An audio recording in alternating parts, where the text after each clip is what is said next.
আসসালামু আলাইকুম ভিউয়ার্স। আরেকটি খুবই গুরুত্বপূর্ণ সংবাদ, যারা নতুন ড্রাইভিং শিখতে আগ্রহী বা ড্রাইভিং টেস্ট দিবেন তাদের জন্য খুবই খারাপ সংবাদ। সেটি হচ্ছে যে সরকার যে উদ্যোগ নিয়েছিল, মনে করা হচ্ছিল যে 2026 সালের সেপ্টেম্বরের মধ্যেই ড্রাইভিং টেস্ট বুকিংয়ের যে লম্বা কিউ সেটি কমিয়ে আনা সম্ভব হবে। কিন্তু আজকে পরিবহন সেক্টরের যে মন্ত্রী তিনি বলেছেন যে এটি সম্ভব নয়, সেটি 2027 সাল পর্যন্ত লাগবে এই জট কমাতে।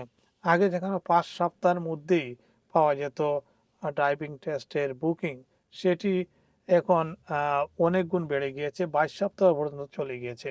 তো সেই সংবাদটি আজকে বিবিসিতে এসেছে এবং সেখানে আহ, আহ, বলা হয়েছে সেটি ট্রান্সপোর্ট সেক্রেটারি তার এক ইন্টারভিউতে বলেছেন যে যুক্তরাজ্যে ড্রাইভিং টেস্টের দীর্ঘ অপেক্ষার সময় আগামী বছরের ডিসেম্বর পর্যন্ত সমাধান হবে না।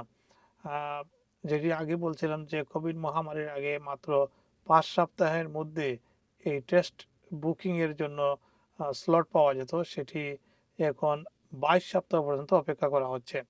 আর যেটি গত বছর ড্রাইভিং টেস্টের দীর্ঘ জট কমাতে স্বয়ংক্রিয় সফটওয়্যার বা বট ব্যবহার করে টেস্টের স্লট কিনে বেশি দামে বিক্রি করার প্রবণতা ঠেকাতে একাধিক পদক্ষেপ ঘোষণা করা হয়েছিল। প্রথমে লক্ষ্য ছিল যে 2025 সালের শেষ নাগাদ অপেক্ষার সময় 7 সপ্তাহে নামিয়ে আনা সম্ভব হবে। পরে সেই লক্ষ্যমাত্রা 2026 সালের সেপ্টেম্বর পর্যন্ত পিছিয়ে দেওয়া হলেও সেটি আরও বর্ধিত করা হয়েছে।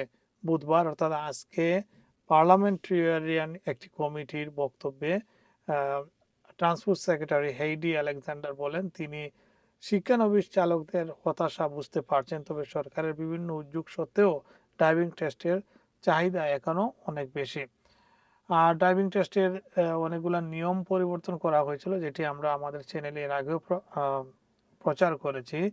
আজকে যেটি সেখানে আবারও বলা হয়েছে যে মার্চের শেষ থেকে বুক করা টেস্টের তারিখ বা কেন্দ্রের সর্বোচ্চ 2বার পরিবর্তন করা যাবে।